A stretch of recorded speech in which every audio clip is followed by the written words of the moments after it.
Komisi Komunikasi Sosial Keuskupan Agung Jakarta mempersembahkan Oase Rohani Katolik yang dibawakan oleh para imam yang berkarya di Keuskupan Agung Jakarta.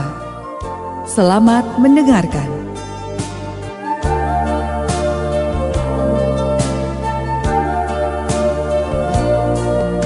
Sahabat Oase Rohani Katolik, apa kabar? Kita berjumpa kembali hari ini dalam siaran Rohani Katolik. Berbahagia sekali kita hari ini karena kita semua ditemani oleh Romo Albertus Hani Rudi Hartoko SY. Saya Bernadette Marita akan menemani Romo Hani dan Anda semua kurang lebih selama 1 jam ke depan. Baiklah, sekarang marilah kita menyapa Romo Hani yang sudah berhadir di studio untuk Anda hari ini.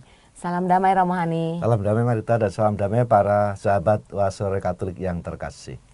Baiklah sahabat Oase Rohani Katolik, kita awali jumpa kita dengan sebuah doa yang akan dipimpin oleh Romo Hani. Marilah kita berdoa dalam nama Bapa dan Putra dan Roh Kudus. Amin. Allah Bapa yang makasih, kami bersama-sama dalam penantian hadirnya teramu dunia dalam peristiwa Natal. Kami bersama-sama ingin menyiapkan hati kami. Dan kami ingin buka hati kami melalui sabdamu agar kami semakin boleh mengalami, menyiapkan diri dengan baik, dengan berbenah diri agar demikian hati kami siap untuk menyambut kehadirannya dan menjadi tanda sukacita bagi hidup kami. Dan semoga kami semua selalu dilimpahi berkat-Mu, selalu dilimpahi sukacita mengikuti putra-Mu dalam jalan yang ditunjukkan kepada kami semua. Semuanya kami mohon demi Kristus Tuhan dan Juru Selamat kami. Amin. Nama Bapa dan Putra dan Roh Kudus. Amin. Amin. Baiklah sahabat Oase Rohani Katolik yang terkasih, antifon pembuka kita untuk hari ini adalah bersukacitalah selalu dalam Tuhan. Sekali lagi kukatakan bersukacitalah sebab Tuhan sudah dekat. Menurut kalender liturgi, bacaan hari ini diambil dari Nubuat Sefanya bab 3 ayat 14 sampai 18a. Bersorak-sorailah hai putri Sion, bergembiralah hai Israel, bersukacita dan beriarialah dengan segenap hati hai putri Yerusalem. Tuhan telah menyingkirkan hukuman yang dijatuhkan atasmu. Ia telah menebas binasa musuh-musuhmu. Raja Israel yakni Tuhan ada di tengah-tengahmu. Engkau tidak akan takut kepada malapetaka lagi. Pada hari itu akan dikatakan kepada Yerusalem, janganlah takut, hai Sion. Janganlah tanganmu menjadi lemah lunglai. Tuhan Allahmu ada di tengah-tengahmu sebagai pahlawan yang memberi kemenangan. Ia bersukaria karena engkau. Ia membaharui engkau dalam kasih-Nya. Dan bersorak gembiralah karena engkau, seperti pada hari pertemuan raya. Demikianlah sabda Tuhan. Syukur kepada Allah. Baiklah sahabat Oase Rohani Katolik yang terkasih, marilah sekarang kita tanggapi sabda Tuhan dengan Mazmur tanggapan. Segala bangsa bertepuk tanganlah, berpekiklah untuk Raja alam semesta. Segala bangsa bertepuk tanganlah, berpekiklah untuk Allah Raja semesta. Sungguh Allah itu keselamatanku. Aku percaya dengan tidak gemetar. Sebab Tuhan Allah itu kekuatan dan mazmurku. Ia telah menjadi keselamatanku. Maka kamu akan menimba air dengan kegirangan. Dari mata air keselamatan. Segala bangsa bertepuk tanganlah, berpekiklah untuk Allah Raja semesta. Pada waktu itu kamu akan berkata, bersyukurlah kepada Tuhan, panggillah namanya. Beritahukanlah karyanya di antara bangsa-bangsa. Masyurkanlah bahwa namanya tinggi luhur. Segala bangsa bertepuk tanganlah, berpekiklah untuk Allah Raja semesta. Baiklah, hal ini diketahui di seluruh bumi. Berserulah dan bersorak-sorailah, hai penduduk Sion, sebab yang Maha Kudus Allah Israel agung di tengah-tengahmu. bersegala bangsa bertepuk tanganlah, berpekiklah untuk raihlah Raja semesta. Bacaan dari surat Rasul Paulus kepada jemaat di Filipi, bab 4, ayat 4 sampai dengan 7. Saudara-saudara, bersukacitalah senantiasa dalam Tuhan. Sekali lagi kukatakan, bersukacitalah.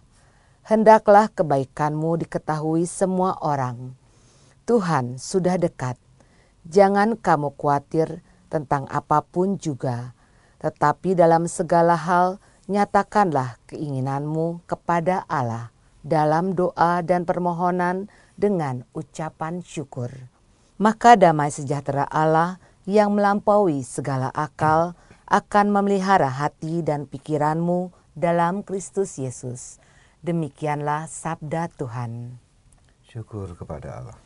Baiklah sahabat Oase Rohani Katolik yang terkasih, sekarang marilah kita simak bacaan Injil Yesus Kristus menurut Lukas bab 3 ayat 10 sampai 18 yang akan disampaikan Rohani untuk kita semua. Tuhan sertamu. Dan sertamu juga. Inilah Injil Yesus Kristus menurut Lukas. Dimuliakanlah Tuhan. Ketika Yohanes Pembaptis mewartakan pertobatan, orang banyak bertanya kepadanya, "Jika demikian, apa yang harus kami perbuat?" Jawab Yohanes, "Barang siapa mempunyai 2 helai baju, hendaklah ia membagikannya dengan yang tidak punya. Dan barang siapa mempunyai makanan, hendaklah ia berbuat demikian juga." Pada waktu itu datang juga pemungut-pemungut cukai untuk dibaptis. Dan mereka bertanya kepada Yohanes, "Guru, apa yang harus kami perbuat?" Jawab Yohanes, "Jangan menagih lebih banyak daripada yang sudah ditentukan." Dan prajurit-prajurit pun datang dan bertanya kepadanya, "Dan kami, apa yang harus kami perbuat?" Jawab Yohanes kepada mereka, "Jangan merampas dan jangan memeras, dan cukupkanlah dirimu dengan gajimu." Tetapi orang banyak itu sedang menanti dan berharap, dan semuanya bertanya dalam hati tentang Yohanes, kalau-kalau ia ini adalah Mesias. Karena itu Yohanes berkata kepada semua orang itu, "Aku membaptis kamu dengan air, tetapi ia yang lebih berkuasa daripada aku akan datang, dan membuka tali kasutnya pun aku tidak layak. Ia akan membaptis kamu dengan Roh Kudus dan dengan api. Alat penampi sudah ada di tangannya, dan dia membersihkan tempat pengirikannya itu untuk mengumpulkan gandum ke dalam lumbungnya. Tetapi debu jeramnya akan dibakarnya dalam api yang tidak terpadamkan." Dengan banyak nasihat lain, Yohanes memberitakan Injil kepada orang banyak. Demikianlah Injil Tuhan. Terpujilah Kristus. Baiklah sahabat Oase Rohani Katolik, setelah kita menyimak bacaan-bacaan pada hari ini, firman-firman Tuhan, kita akan menyimak permenungan yang akan dibawakan oleh Romohani untuk kita semua. Romo, dari firman-firman Tuhan hari ini, kiranya kabar sukacita apa yang ingin disampaikan kepada sahabat Oase Rohani Katolik? Nah, kita pada hari ini mendengarkan dari bacaan Minggu Advent yang ketiga. Ya. Maka saya pertama-tama ingin mengajak Anda semua untuk sedikit banyak mengerti tentang konteks bacaan-bacaan ini di dalam liturgi gereja, di mana kita bersama-sama telah memasuki tahun baru liturgi tahun C bersama Lukas, dan kita masuk pada Minggu Advent ketiga. Dan Minggu Advent ketiga dalam tradisi gereja juga sering disebut sebagai Minggu Gaudete, sukacita.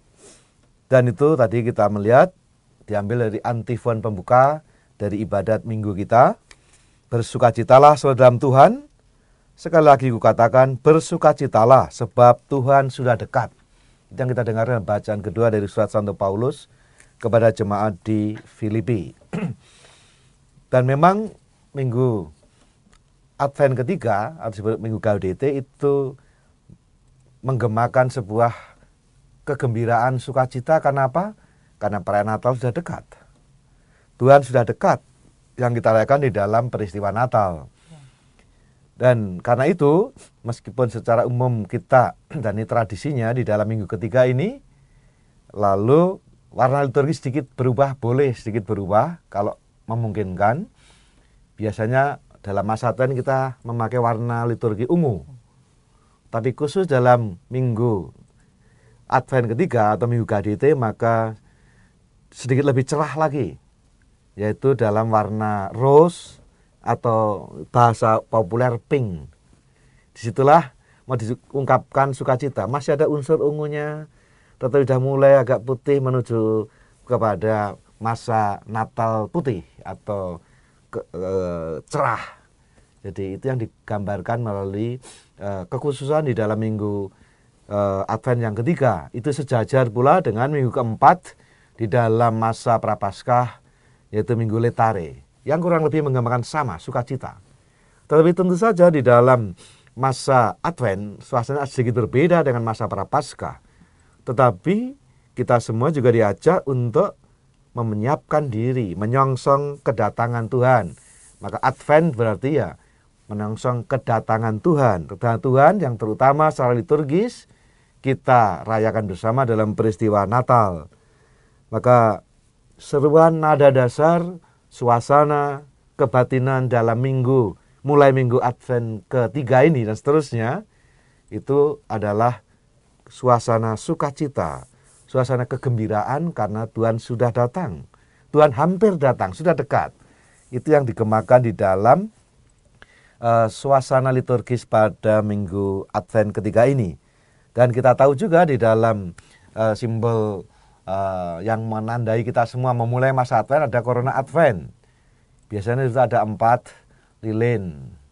Ya kalau tidak memungkinkan biasanya ungu semua. Tetapi kalau itu juga memungkinkan maka dinyalakan juga lilin yang ketiga, yaitu lilin Gaudete, sukacita, yaitu warnanya sama dengan warna liturgis yang biasanya dipakai dalam kasula oleh para imam. Jadi mungkin kalau nanti umat pada hari Minggu ini datang ke gereja lalu melihat pastornya pakai warna rose atau pink, jangan buru-buru berburuk sangka, ini pastornya ganjen atau apa. Justru itulah yang benar seturut tradisi liturgi gereja. Barangkali banyak umat belum tahu, maka beberapa, saya kira juga ada baiknya kita kekayaan tradisi liturgi ini disampaikan kembali, tentu dengan pemaknaan, dengan suatu katekese yang memadai supaya orang tidak lalu hanya melihat secara sekilas tapi tidak memahami makna yang paling dalam. Jadi 4 lilin, lalu berarti apa? Lilinnya sudah 3 menyala, berarti memang sudah semakin dekat.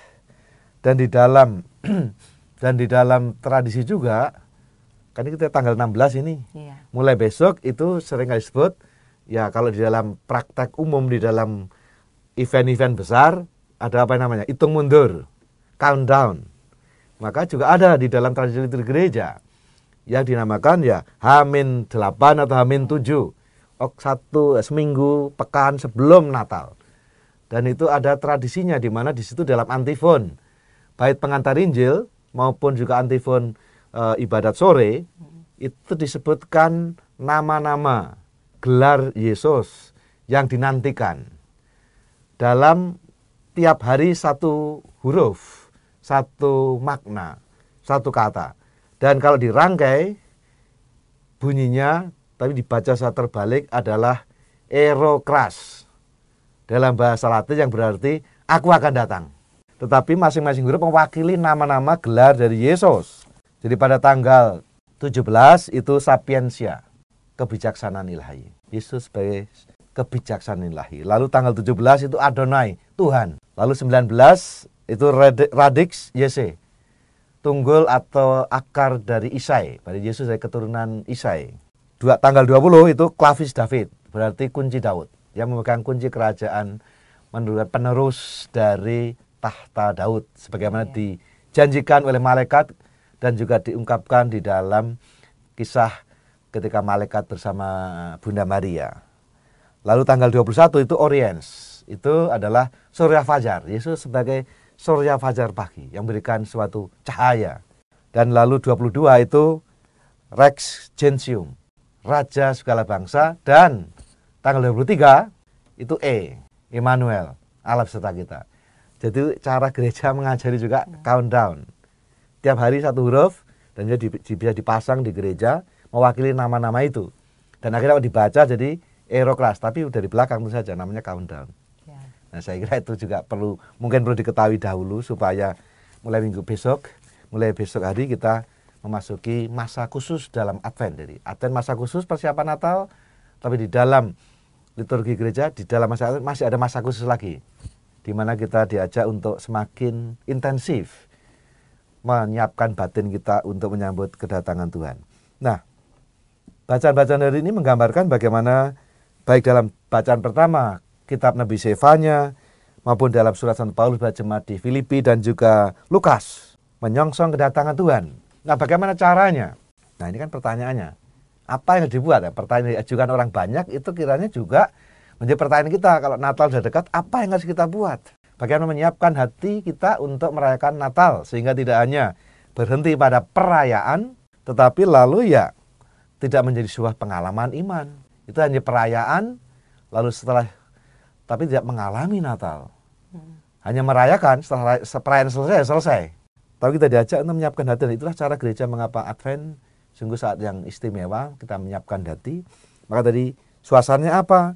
Bersorak-sorai gembira. Itu Nabi Sefanya, memberikan sebuah pengharapan, memberikan sebuah membesarkan hati umat Israel. Bersorak-sorai, bersukacitalah, sebab Tuhan ada di tengah-tengahmu. Jadi sejak awal dikatakan sukacita kita orang Kristiani, orang beriman pada umumnya adalah bukan kalau kita nggak ada masalah, tapi dasarnya adalah sebab Tuhan ada di tengah-tengahmu. Jadi sukacita kita itu kenapa? Karena Tuhan ada di tengah-tengahmu. Dan nanti itu adalah, bukan itu yang nanti gongnya, Immanuel, Allah beserta kita dalam diri Yesus. Makanya nanti E-nya terakhir. Lalu setelah itulah yang ditunggu-tunggu juga kalau di dalam menyiapkan apa itu namanya kandang Natal. Ya. Maka yang terakhir yang dipasang siapa? Ya gongnya ini, Immanuel ini. Ya. Maka jadi seringkali yang saya kira kurang tepat dan kurang dimaknai adalah ketika lalu membuat kandang Natal atau gua Natal lalu semua langsung masuk di situ. Padahal itu sehingga orang tahu tadi tadi ya huruf Aeroklas tadi. Akhirnya apa? Tokoh utamanya terakhir itu Nah ini yang ditunggu. Maka dalam perarakan itu yang ditaruh dalam perarakan pandangan Yesus. Karena disitulah lalu tokoh utamanya itu ditampilkan. Tokoh utamanya itu yang dihadirkan, yang dinanti-nantikan. Nah, maka sukacita orang Kristiani dalam kitab Nabi Sefanya tadi adalah karena Tuhan ada di tengah-tengahmu. Dan juga hal yang sama, jadi kita tidak usah satu persatu, tapi mari kita lihat sama nadanya dalam kitab surat Santo Paulus bagi jemaat Filipi juga sama. Bersukacitalah senantiasa dalam Tuhan, sebab Tuhan sudah dekat. Jadi sukacitanya karena sebab Tuhan sudah dekat. Karena itu tidak usah khawatir, mengucap syukur, dan karena itu Tuhan akan memelihara hatimu dalam damai sejahteranya. Shalom. Itu dalam katakan Santo Paulus, dan itu menjadi antifon misa pada Minggu Gaudete ini. Dan yang ketiga tadi kita melihat bahwa sukacita itu mesti bertumpu dan bermuara akhirnya pada sebuah pengalaman. Karena Tuhan dekat, karena Tuhan hadir, maka akhirnya orang diajak untuk membaharui diri.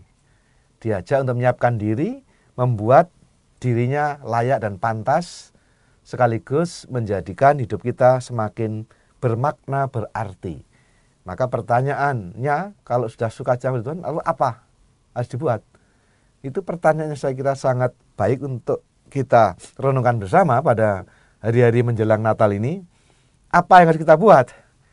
Ya moga-moga tidak lebih ribet pada cari baju, pakai baju apa, mau pakai aksesoris apa, sepatu mana, atau dan sebagainya.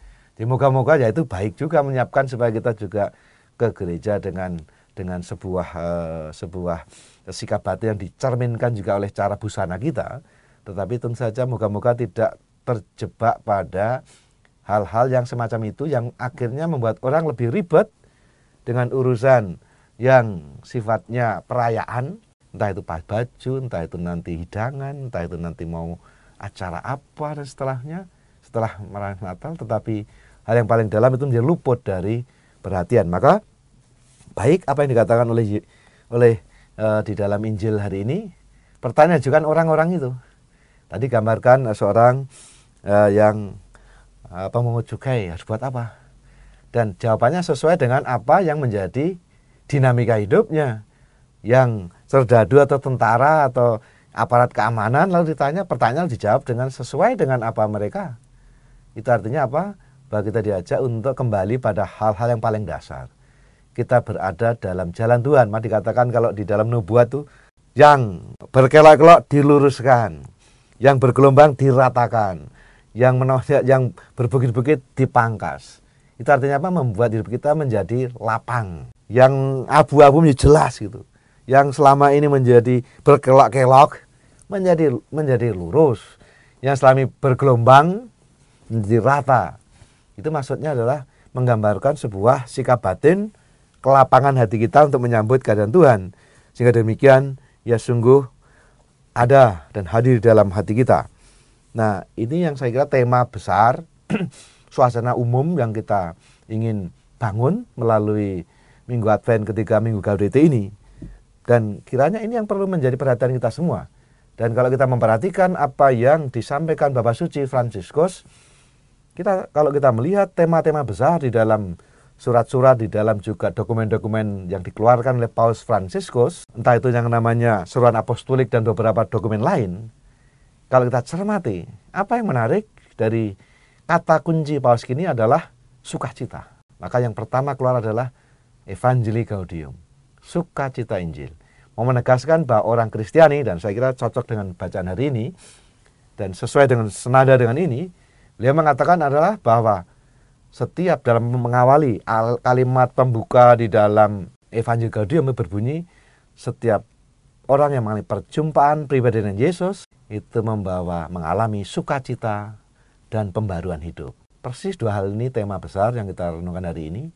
Sukacita di satu pihak, tapi juga pembaruan diri. Each encounter with Jesus change our life and bring joy. Dan nanti pada akhir juga dokumen yang terkini juga di dalam Exsultate et Gaudete, bersukacita bergembira.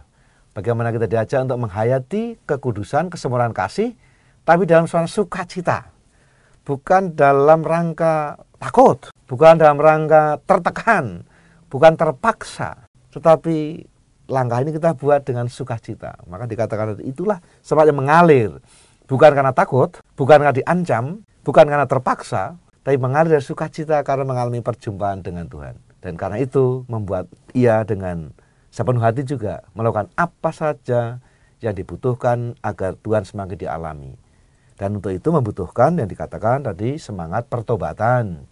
Semangat ya berbenah untuk ya bertobat. Semangat pertobatan juga ada, maka pada hari-hari begini ini biasanya di gereja-gereja juga disediakan pelayanan sakramen tobat untuk persiapan Natal. Dalam rangka supaya orang juga diajak untuk ya semangat aspek membaharui diri. Supaya dengan demikian kita juga dapat lahir bersama Yesus sebagai manusia baru dengan semangat yang baru, menyongsong tahun yang baru. Nah kalau dimaknai demikian maka perayaan Natal itu sungguh membawa sebuah persiapan batin untuk membuat melangkah maju sebagaimana digambarkan di dalam Corona Natal, Corona Advent. Maksud saya adalah di situ satu pihak ada lingkaran, itu berarti ya hidup kita kadangkala berputar, siklis, kadangkala, tapi bukan di jalan di tempat. Hidup kita itu di dalam Corona Advent kita lihat lingkaran. Hidup kita kadang berputar, kadang di atas, kadang di bawah, kadang suka, kadang susah, kadang berhasil, kadang juga mengalami kegagalan. Ya itulah hidup. Tapi juga digambarkan ada lilinnya 1, 2, 3, 4. Itu berarti kita tidak hanya berputar jalan di tempat, tapi di dalam kita bergerak maju. Maka 1, 2, 3, tapi kita ya bergerak. Jadi ini cara gereja mengajari kita semua untuk memiliki sebuah cara pandang terhadap realitas kehidupan. Dan ini kan di akhir tahun. Kita diajak melihat sepanjang tahun ini seperti apa hidup kita. Apakah kita dalam dinamika bergerak maju menjadi makin baik. Nah, ini pertanyaan yang baik untuk kita renungkan bersama memasuki persiapan akhir menjelang Natal ini. Ya kita diajak bertobat dan berbenah untuk apa? Ya untuk berubah dan berbuah. Nah ini semangat yang perlu Dan itu ditegaskan di dalam bacaan Injil hari ini. Bagaimana kita diajak untuk pertama-tama yang saya kira paling penting adalah kita sungguh akhirnya mengalami perjumpaan pribadi dengan Tuhan yang akan kita sambut itu, yang kita siapkan kedatangannya ini. Dan sukacita. Maka kita bertanya, apakah sepanjang tahun ini kita sesungguhnya sebagai orang Kristiani, murid Yesus, mengalami sukacita tidak dalam hidup ini? Dan dengan sangat jelas Paulus mengatakan bahwa tidak berarti kalau sukacita itu berarti nggak ada masalah. Ya, hidup kita itu ada di dalam sebuah dinamika tadi. Seperti digambarkan tadi di dalam, kalau dalam masa Advent adalah di dalam Corona Advent itu. Hidup kita dalam dinamika. Maka dalam banyak orang ya hidup seperti roda kehidupan. Orang mengatakan begitu. Ya kadang di atas, kadang di bawah. Dan itu bagian dari hidup. Maka sebagai kita sebagai orang Kristiani membangun sebuah optimisme, pengharapan bahwa, nah kalau kita kan kembali pada Immanuel. Pertanyaannya adalah, apa kita mengalami bahwa sepanjang tahun ini mulai tahun baru 1 Januari 2018 sampai mau menjelang akhir Desember 2018 ini kita mengalami Natal. Dan Natalnya tidak hanya pada tanggal 25 Desember. Ya. Tapi apa sepanjang tahun ini aku melihat, mengalami, merasakan bagaimana Tuhan itu aku alami. Allah itu Immanuel. Allah itu beserta kita. Nah, kalau kita itu alami, maka Natal kita akan berarti. Natal kita ada maknanya. Kalau tidak, maka kita hanya berhenti pada yang namanya perayaan, seremonial, ritual, ibadat, dan kebiasaan. Biasanya juga begitu. Tetapi tidak akan menggerakkan apa-apa dalam hidup kita. Nah, ini yang saya kira baik ya untuk kita. Saya mengajak Anda semua bahwa bacaan-bacaan ini menyediakan sebuah renungan yang cukup. Yang pertama-tama kita lihat adalah apakah kita boleh sukacita itu. Dan diingatkan tadi, bersorak-sorai bergembiralah karena apa? Tuhan ada di tengah-tengah kamu. Kalau Anda mengalami sepanjang hari tahun ini, apakah sungguh mengalami? Ya Tuhan ada di tengah-tengah Anda. Bahwa Tuhan sungguh menyertai hidup Anda dalam pergulatan Anda, dalam kesulitan, dalam kegagalan, dalam kepedihan, dalam kehilangan, dalam berbagai macam pengalaman hidup sepanjang tahun ini. Apakah saya juga tetap merasa dan mengalami bagaimana Tuhan menuntun hidup aku, bagaimana Tuhan selalu menyertai dalam hidupku, sehingga aku tidak khawatir, seperti kata Santo Paulus, jangan khawatir apapun akan kehidupan ini. Karena apa? Inilah dasar keyakinan Kristiani. Kalau meredup, nah inilah Natal memperkuat kembali optimisme dan juga pengharapan Kristiani. Kenapa? Ya Allah Immanuel. Jadi kalau orang masih dalam sampai akhir tahun ini mengeluh, ya Tuhan saya banyak masalah gitu. Ya kalau orang yang sungguh-sungguh mengalami Natal sebenarnya akan bisa ngomong bukan Tuhan saya punya banyak masalah yang besar ini. Ya itu biasa itu. Kita mengeluh. Tapi kalau orang sungguh-sungguh beriman, sungguh-sungguh mengalami peristiwa dan penyertaan Tuhan, dia sebaliknya akan mengatakan sebaliknya. Masalah-masalah. Saya punya Allah yang maha besar, tapi juga Allah Immanuel. Allah besertaku. Maka tidak ada masalah yang nggak bisa diselesaikan. Kalau kita memiliki keyakinan, seperti diharapkan kita hidupi di dalam baik kitab Nabi Sewanya kepada umat Israel atau kepada jemaat di Filipi oleh Paulus maupun juga kepada kita semua yang bersama-sama menantikan itu. Nah inilah saya kira yang perlu menjadi kerangka besarnya.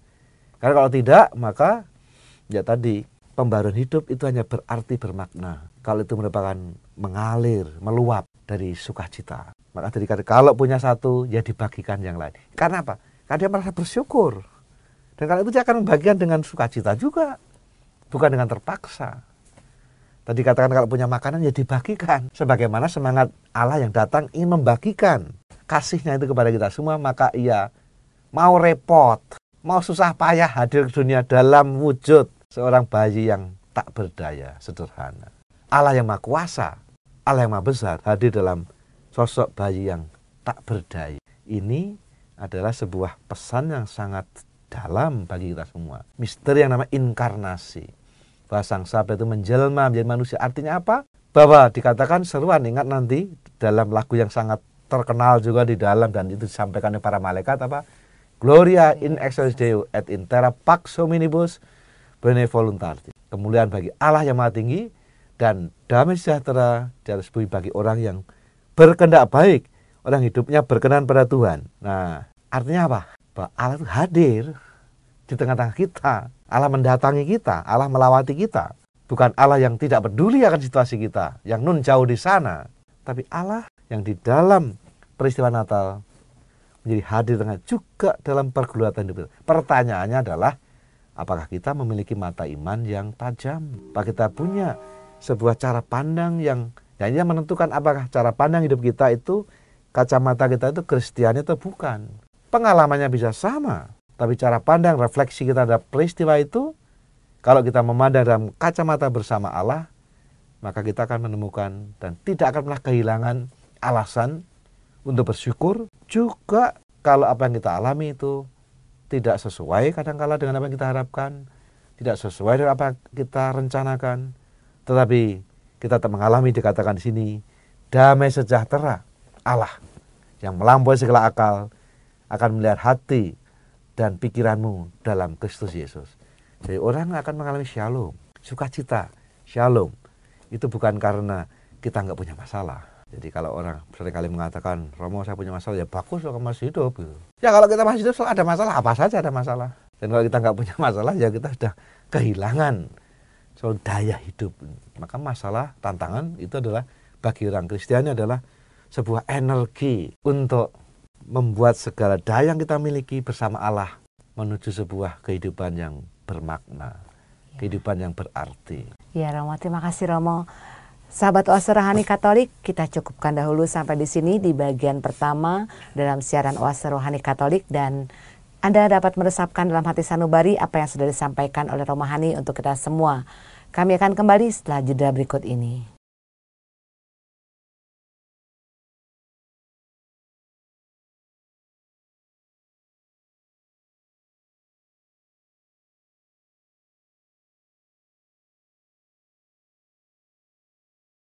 Sahabat Oase Rohani Katolik, kembali Anda menyimak siaran Oase Rohani Katolik pada hari ini Pekan Advent ketiga bersama Romo Albertus Hani Rudi Hartoko SY.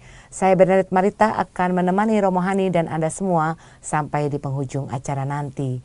Baiklah, kita kembali menyimak permenungan dari Romo Hani. Romo, di bagian kedua ini apa yang ingin Romo sampaikan kepada sahabat Oase Rohani Katolik? Ya, hal yang perlu juga menjadi persiapan batin kita semua adalah kita akan melihat bagaimana Injil itu hari ini. Jadi yang bacaan pertama dan kedua adalah mengenai suasana batin yang dibangun dan keyakinan dasar orang Kristiani. Nah, yang kedua adalah selain sukacita adalah ya pembaruan hidup. Aspek itulah yang perlu menjadi perhatian kita, apalagi juga secara liturgis tentu saja. Minggu-minggu ini biasanya di paroki-paroki dibuka kamar pengakuan untuk persiapan batin. Orang menyambut dan sekaligus sebagai langkah untuk ya kalau mengatakan mengulang apa yang dikatakan di dalam Injil adalah apa yang harus kami perbuat. Apa yang harus kami perbuat. Nah, pertanyaan malah dibalik sekarang, ya Anda mau buat apa ini dalam hari-hari menjelang peristiwa Natal ini? Anda buat apa? Dan langkah-langkah pembaruan hidup itu oleh Yohanes diberikan secara sangat konkret. Maka kita perlu melihat konteks hidup kita masing-masing. Nah, apa dalam konteks hidup kita, konteks masing-masing yang perlu agar kita dapat semakin berbuah, agar kita semakin juga menghasilkan Dialog Iman Katolik, kebaikan bagi sesama. Dikatakan dalam surat Santo Paulus, hendaklah kebaikan itu diketahui semua orang. Jadi supaya ya kita baik, ya diketahui orang bahwa kita baik gitu. Bukan dengan sebuah pencitraan atau dengan baik, tapi betul-betul ya apa yang itu baik. Sehingga orang mengatakan tidak bisa tidak mengatakan ya orang ini memang baik. Meskipun barangkali dalam arti ini dia berbeda dengan kita, tapi orang baik. Dan nanti juga kita lihat di dalam bacaan di dalam malam Natal dikatakan apa dengan yang rajin berbuat baik. Jadi ujung dari menghayati pengalaman akan Allah di dalam peristiwa Immanuel membuat kita semua pada akhirnya adalah menjadi pribadi-pribadi yang memiliki kebaikan yang berarti bermakna bagi orang lain. Nah, di dalam konteks khusus kita masuk dalam Injil Lukas. Kita tahu Lukas juga seringkali membuat banyak permainan kata yang kadangkala menarik untuk kita cermati. Bagaimana proses transisi, proses transformasi, proses bergerak itu dibangun. Nah, saya menunjukkan bahwa misalnya di dalam Injilnya Lukas bermain kata tentang Yerusalem. Kita lihat di dalam Yerusalem itu justru tergambar sebuah sikap batin yang barangkali juga sikap batin kita masing-masing sebenarnya. Tapi dia menggunakan itu dengan ya Yeru, gampangannya adalah dalam bahasa kita yang populer di sini misalnya Yeru Shalom, tadi dalam Misal dikatakan di dalam bacaan surat kedua, atau Yerusalem. Jadi dua hal itu ada dalam diri kita. Kalau kita melihat dalam kisah Yerusalem itu ada yang menolak Yesus, maka dikatakan ya lahir di palungan karena tidak ada tempat baginya. Yang menolak itulah yang zolim. Tapi juga ada Yerusalem, di mana para gembala itu yang buka diri. Maka ada dalam diri kita dua hal sisi ini. Ini bukan atau-atau. Ini sisi yang kadangkala ada dalam diri kita semuanya. Nah, tergantung dalam konteks kita mana yang lebih dominan sekarang ini. Kalau kita hidup semakin dalam semangat yang diharapkan kita hidupi dalam sesi pertama tadi adalah tentu yang ada damai, sejahtera. Nah, itu sama dengan shalom. Kita hidup dalam shalom. Maka kalau dikatakan kita buat apa? Ya kita diajak supaya si zolim itu makin terkikis, makin habis dalam kehidupan kita. Baik sebagai pribadi maupun juga sebagai kelompok ataupun sebagai umat beriman. Bahwa sisi zolimnya itu makin tergerus, makin lenyap. Yang muncul adalah semakin mengalami shalom. Nah, apa itu meninggalkan melawan zolim dalam hidup kita? Yaitu kedosaan, kegelapan, kejahatan, keserakahan, ketidakadilan, kalau disebut tadi memeras, merampas, korupsi, hanya mikir diri sendiri. Nah, dan seterusnya, listnya masih panjang. Nah, itu bisa nulis pengakuan dosa itu. Yeah. Silahkan masing-masing mengisi sendiri. Listnya apa? Aspek kezoliman yang masih ada dalam diriku. Nah, diingatkan.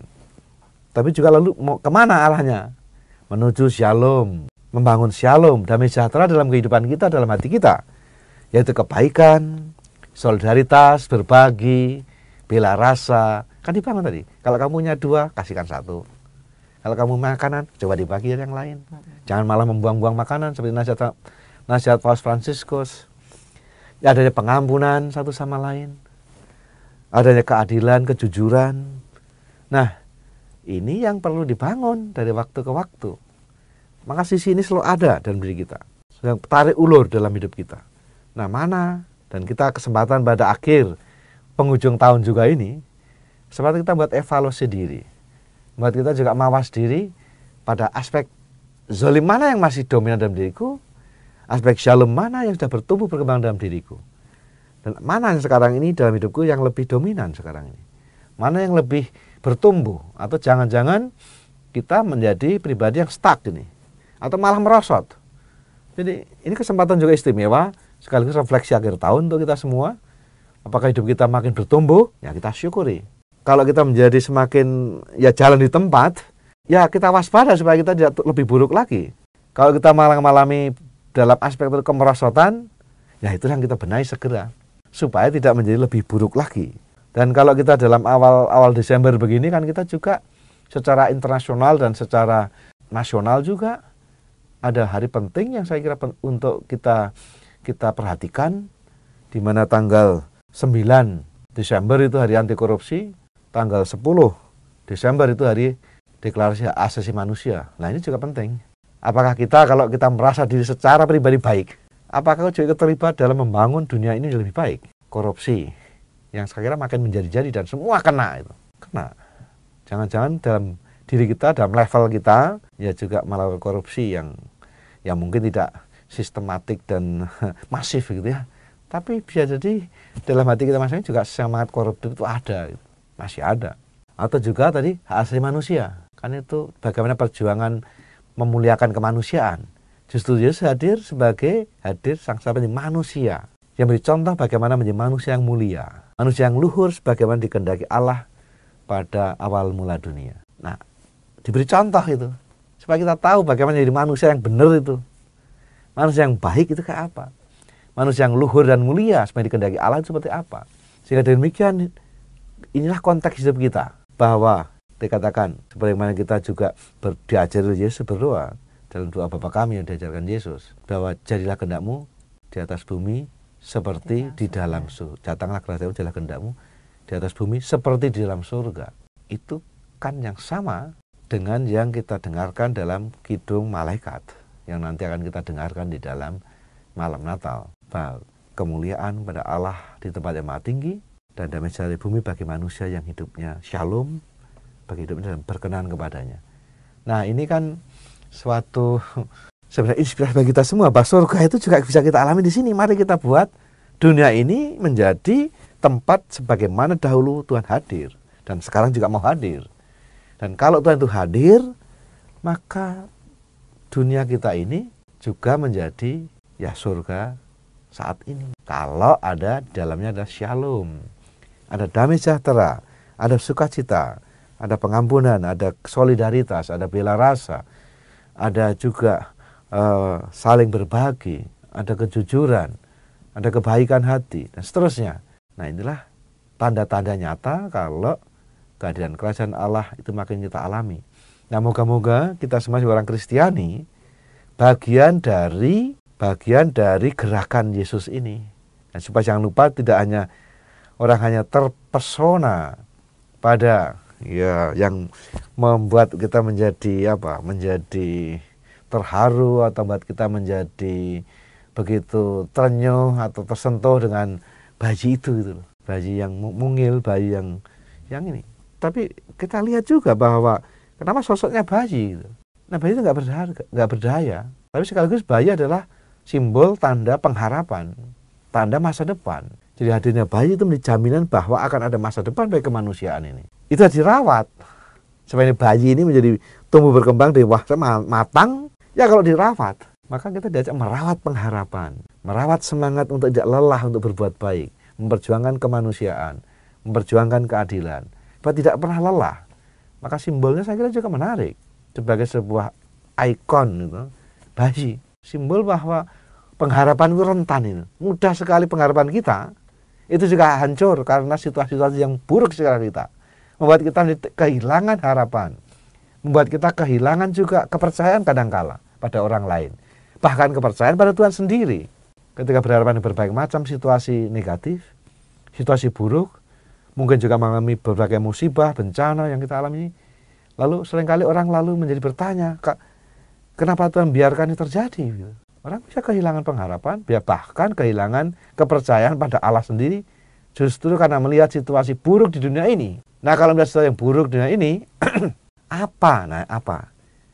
Dan bagaimana cara orang Kristen memandang realitas ini? Maka kalau di dalam latihan rohani Santo Ignatius Loyola, orang diajak untuk kontemplasi, penjelmaan, memandang dunia ini bersama Allah. Memandang bukan dengan mata nyinyir, bukan dengan suatu cuek, tapi memandang mata Allah yang memandang dari kemuliaannya dan melihat manusia itu menjadi hancur. Dunia menjadi hancur, kacau balau. Dan bagaimana mata Allah itu memandang realitas ini. Dan kalau kita di dalam tahun C yang akan datang, yang sedang berjalan ini ke depan ini, akan melihat pertama bagaimana mata Allah, hati Allah dalam Injil Lukas yang berbelas kasih itu ditampilkan. Dan misteri penjelmaan bagian dari bagaimana kecintaan Allah pada dunia ini. Maka kalau kita mendengar dalam Injil Yohanes, begitu besar kasih Allah pada dunia ini, sehingga mengutus putranya tunggal supaya setiap manusia yang percaya kepadanya beroleh kehidupan kekal dan keselamatan. Nah ini, kalau dibilang inti Injil apa? Maka itu dikabarkan bacaan itu juga diambil kalau dalam fajar Natal yang siang itu ya. Dengan sang sabda menjadi manusia dan tinggal di antara kita. Dan itu menggemakan kalau dibuat rangkuman Injil apa? Rangkuman kisah keselamatan ini apa? Begitu besar kasih Allah pada dunia. Jadi memandang dunia ini dalam kacamata kasih seperti Allah mengasihi dunia ini. Sehingga ia mau turun ke dunia. Sungguh bahwa ia tidak memandang dari kejauhan dan cuek. Ya sudah. Tetapi mata seorang yang Kristiani adalah mata yang terlibat. Mata yang tergerak oleh belas kasih. Ingin berbuat sesuatu. Justru karena dirinya sudah dipenuhi oleh kasih Allah itu sendiri. Maka inilah yang harus kita bangun terus-menerus. Pengalaman mendalam bahwa kita dikasih Allah. Dan kalau kita begitu dikasih Allah, maka kita juga akhirnya ikut serta dalam gerakan Yesus untuk membagikan kasih Allah, kebahagiaan kepada sesama. Nah, ini dinamikanya jalan ini. Jadi kita juga sekaligus untuk mengetes, menguji apakah merefleksi diri, apakah cara pandang kita itu sudah semakin Kristiani. Jadi kalau melihat realitas yang buruk, realitas yang tidak baik, itu bukan mata seorang Kristiani kalau memandangnya dari kejauhan. Sebagai penonton, sebagai komentator, sebagai orang yang berjarak, sebagai orang yang hanya bisa mengkritik, lalu bahkan nyinyir dan sebagainya. Itu bukan mata seorang Kristiani. Mata seorang Kristiani adalah mata yang tergerak sebagaimana Allah Tritunggal, yang dari keilahiannya, dari kekakalannya, memandang manusia yang jatuh dalam dosa, manusia yang makin hancur, dunia yang makin hancur, dan ia mengutus putranya supaya manusia dipulihkan kembali martabatnya, sebagaimana dahulu ketika Tuhan mencipta manusia pada awal mula dunia. Manusia yang luhur, manusia yang mulia, manusia yang digambarkan gambar dan citra Allah sendiri. Maka peristiwa Natal sungguh sangat kaya kalau kita mau mendalaminya. Misteri inkarnasi sendiri adalah undangan bagi kita semua sebagai orang Kristiani untuk terlibat. Sebagaimana Allah itu terlibat dalam kehidupan kita. Bukan Allah yang tidak peduli. Bukan Allah yang nun jauh di sana. Tapi Allah yang terlibat karena begitu mengasihi kita semua. Nah, semangat ini moga-moga dari waktu ke waktu, dari tahun ke tahun semakin hidup dalam diri kita. Nah, dengan cara itu maka kita sebenarnya Natal menjadi peristiwa yang mengingatkan kita semua betapa kita sebagai orang Kristiani dituntun dan diajak dan diingatkan selalu dan selalu untuk memiliki hati seperti Allah. Allah yang mau repot. Nah, pertanyaan kita adalah, nah ini, memang kalau kita mau sungguh-sungguh terlibat, itu berarti apa? Ya butuh pengorbanan, butuh sebuah komitmen yang tinggi, butuh sebuah kesetiaan, butuh suatu ketekunan juga. Ini bukan hanya sesuatu yang sekali jadi, bukan sesuatu yang hanya sesekali, tapi konsisten. Nah, inilah yang membedakan antara kita sebagai orang biasa yang masih pasang surut tadi. Kadang-kadang zolim, kadang-kadang shalom, ya masih selalu bergerak ini. Tapi makin matang, kita akan makin berada dalam shalom. Dan zolimnya makin lama makin tipis. Nah, itulah harapan kita semua. Tentu masih menjadi tantangan kita semua. Maka baiklah pada kesempatan di mana kita menyiapkan hari-hari menjelang Natal ini, kita bisa bercermin pada bacaan Injil hari ini dan bertanya diri kita masing-masing. Kalau saya ibu rumah tangga, saya buat apa? Apa yang harus saya buat? Tadi kan contohnya tentara, militer, atau aparat keamanan. Contohnya tadi kan pemungut cukai. Yang ya orang tahu lah pemungut cukai seperti apa itu. Kan berkaitan korupsi dan merampas, memeras dan sebagainya. Atau kemudian kekerasan, tadi kan tentara. Tapi tidak hanya urusannya pemungut cukai, itu kan yang identik. Itu kan stereotype. Pemungut cukai itu mesti korup. Tentara itu mesti yang merampas, memeras, ngancam, atau kan nggak selalu juga begitu. Maksudnya apa ya, kalau kamu pemungut cukai yang bagus, kalau tentara yang baik. Nah, pertanyaan yang lain bisa diperpanjang, bisa bertanya pada diri kita masing-masing. Ya kalau saya ibu rumah tangga apa yang saya buat? Ya tentu ya itu hanya pancingan saja kan. Dan yang lain juga ngantri kan. Nah, kita moga-moga kita berada dalam antrian itu dan bertanya pada diri sendiri, apa yang saya buat ini sebagai ibu rumah tangga, sebagai guru kalau saya guru, sebagai dokter saya buat apa, kalau saya seorang lawyer saya buat apa, kalau saya wakil rakyat, seorang politisi ya buat apa. Nah, macam-macam. Dan tentu ini pertanyaan yang sangat relevan untuk kita jadikan cermin refleksi kita. Nah, kita itu bertanya apa yang saya buat. Nah, silahkan para sahabat Oase Katolik mencari bentuk-bentuk kreatif untuk menjadi bahan pembelaan diri. Nah, dosa, nah sekarang sedikit tentang dosa. Ya, karena biasanya prakteknya selama hari-hari ini ada pengakuan dosa ke depan ini. Ya bukan tentu saja segera melawan perintah Allah, tentu saja. Atau melawan cinta kasih. Atau melawan moralitas ajaran iman moral dan Kristiani, ya tentu saja. Itu hal yang jelas ya. Jelas-jelas itu. Tentu melawan cinta kasih, melawan perintah Allah itu jelas itu ya. Tetapi seandainya saja saya sudah orang baik-baik ini. Saya sudah orang baik-baik, tidak melakukan kekerasan, tidak mencolok, tidak mengkorup, tidak ini dan itu sebagainya. Buat apa? Kalau Anda merasa orang baik-baik, sudah lolos itu saringan yang paling standar itu. Nah, barangkali kita bisa mengikuti apa yang dikatakan oleh Santo Yakobus dalam suratnya Yakobus 4 ayat 17. Mungkin barangkali bisa jadi inspirasi dan menjadi bahan untuk pembaru hidup kita.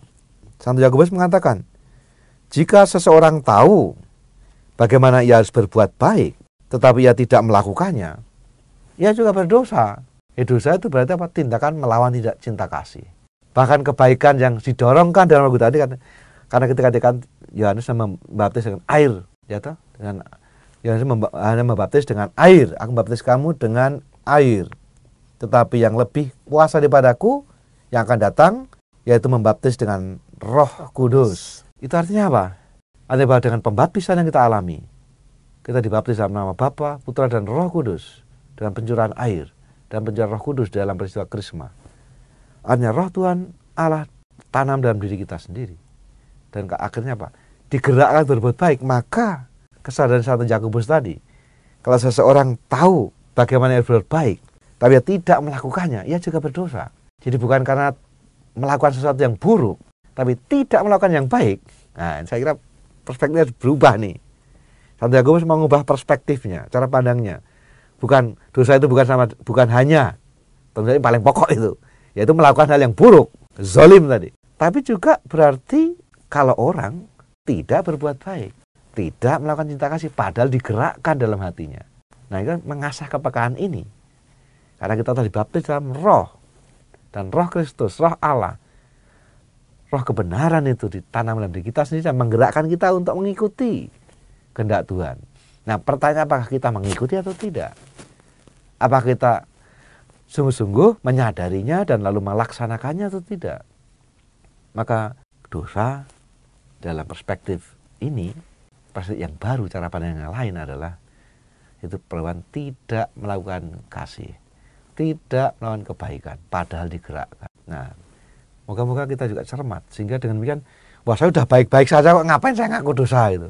Saya sudah orang baik-baik, saya tidak melakukan kejahatan, saya melakukan kriminalitas, saya sudah oke-oke aja, saya juga baik pada tetangga sebenarnya. Terus ngapain? Nah, saringan ini yang lebih, saringannya levelnya lebih halus lagi. Ini seperti kalau kita ada di dalam, ya kalau kita menyaring sesuatu, kalau saringannya ininya gede-gede, ya kita masih lolos itu. Tapi makin rapat saringannya, makin banyak hal ternyata masih banyak hal yang kita benahi, masih banyak hal yang ternyata masih kurang dalam diri kita. Itu namanya bertumbuh. Atau juga kalau dengan mikroskop itu, kalau mata kita sendiri gitu ya, mata telanjang begini ya mungkin oke-oke aja. Tapi begitu kita mulai menggunakan kacamata lain atau menggunakan kaca pembesar bahkan, atau bahkan mikroskop, jadi kelihatan bahwa ternyata masih banyak spot-spot yang buruk, yang gelap dalam diri kita. Nah, maka kita diajak bertumbuh. Yang paling standar ya tadi, yang baik, yang buruk jadi baik. Tapi yang baik jadi lebih baik. Yang sudah baik ya lebih baik lagi. Lebih baik lagi, makin baik lagi. Makin optimal. Nah, gerak ini yang harus kita buat. Inilah yang diharapkan dari kita semua. Dari waktu ke waktu, tahun ke tahun kita bertumbuh, berkembang, maju di dalam keutamaan-keutamaan Kristiani. Itu yang buat kita luar biasa orang Kristiani. Bukan cari sensasional, bukan cari yang spektakuler, bukan sesuatu yang menghebohkan, tetapi sesuatu yang sederhana, tapi dihayati dengan sepenuh hati. Maka sebagai katakan oleh Paus Fransiskus, ya bukan apanya, tapi bagaimananya. Dan bagaimananya adalah sejauh mana kasih kita dicurahkan dalam sekecil apapun, sesederhana pun yang kita lakukan dalam tindakan hidup sehari-hari. Baik di dalam keluarga, di dalam pergaulan masyarakat, di dalam lingkungan Katolik, mau juga dalam bangsa negara ini. Sekecil apapun yang Anda lakukan, kalau dilakukan dengan sepenuh hati dan dalam kasih, itulah yang buat diri kita di mata Tuhan itu luar biasa. Ya, sekali lagi jangan kita menjadi pribadi-pribadi yang mencari sensasi, yang menjadi hal yang spektakuler. Lihat, Tuhan hadir dalam cara yang sederhana, dalam cara yang bersahaja, dalam cara yang biasa, bahkan dalam cara yang tersembunyi. Nah, moga-moga kita tidak gagal paham tentang makna terdalam dari Natal yang kita akan rayakan bersama nanti. Ya, terima kasih Romo. Baiklah sahabat Oase Rohani Katolik, dengan demikian usailah sudah jumpa kita dalam siaran Oase Rohani Katolik hari ini. Maka Romo Albertus Hani Rudi Artoko SY dan saya Benedict Marita undur pamit dari ruang dengar Anda. Kami mengucapkan salam damai, tetap semangat dan tersenyum. Kita akan tutup jumpa kita dengan doa penutup dan berkat Tuhan melalui Romo Hani. Mari kita berdoa dalam nama Bapa dan Putra dan Roh Kudus. Amin. Amin. Allah Bapa yang makasih, kami bersyukur atas sabda-Mu yang boleh kami renungkan bersama pada hari ini, dan semoga kami sungguh boleh mengalami sukacita sejati karena yakin bahwa Engkau hadir dalam kehidupan kami, bahwa Engkau selalu menyertai kami, bahwa Engkau senantiasa menjadi andalan hidup kami di dalam menghayati berbagai macam tantangan kehidupan. Maka bukalah mata hati kami supaya kami juga semakin menyediakan diri agar layak pantas menyambut kehadiran Putramu dalam perayaan Natal nanti dengan hati yang lapang, hati yang penuh sukacita, dan dipenuhi dengan damai sejahtera-Mu. Maka kami mohon berkat-Mu agar kami dapat menyiapkan hati dengan baik menyambut kedatangan Kristus Yesus dalam peristiwa Natal nanti. Tuhan serta-Mu dan serta-Mu juga. Semoga saudara sekalian, seluruh keluarga, pekerjaan dan karya pelayanan saudara sekalian, serta persiapan kita dalam masa Advent ini senantiasa dibimbing, dilindungi, dan diberkati oleh Allah yang Maha Kuasa dan Maha Kasih, Bapa dan Putra dan Roh Kudus. Amin. Baiklah sahabat Oase Rohani Katolik, sampai jumpa lagi di siaran Oase Rohani Katolik berikutnya. Kita Bhinneka, kita Indonesia. Demikianlah Oase Rohani Katolik yang dipersembahkan oleh Komisi Komunikasi Sosial Keuskupan Agung Jakarta, yang dibawakan oleh para imam yang berkarya di Keuskupan Agung Jakarta. Tuhan memberkati.